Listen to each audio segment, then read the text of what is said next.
Royal Enfield మరో కొత్త model ను విడుదల చేసింది. అదే రాయల్ ఎన్ఫీల్డ్ స్కామ్ 440. ఈ బైక్ ధర, ఫీచర్స్ చూసేద్దామా? జీవితంలో ఒక్కసారైనా రాయల్ ఎన్ఫీల్డ్ కొనాలని చాలా మంది అనుకుంటారు. బైక్ ధర లక్షల్లో ఉన్నప్పటికీ ఈఎంఐను లేదా అప్పు చేసైనా సరే ఎన్ఫీల్డ్ ను కొనుగోలు చేస్తారు. ఆ బండి నడిపితే వచ్చే కిక్ అలాంటిది మరి. ఇప్పటికే మార్కెట్ లో అనేక మోడల్స్ వచ్చాయి. ప్రతి మోడల్ కి ఒక్కో ప్రత్యేకత. తాజాగా మరో కొత్త మోడల్ ను ఈ కంపెనీ విడుదల చేసింది.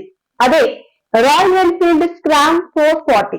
గతేడాది మోటోవర్స్ 2024లో దీన్ని ఆవిష్కరించిన సంస్థ తాజాగా దీన్ని దేశీయ మార్కెట్ లోకి విడుదల చేసింది. ఇది 2 వేరియంట్లలో లభిస్తుంది. ట్రయల్ వేరియంట్ ధర 2.08 లక్షలుగా కంపెనీ నిర్ణయించింది. హై ఎండ్ స్పెసిఫికేషన్స్ తో తీసుకొచ్చిన ఫోర్స్ వేరియంట్ ధర 2.15 లక్షలుగా కంపెనీ నిర్ణయించింది. ఫోర్స్ వేరియంట్ లో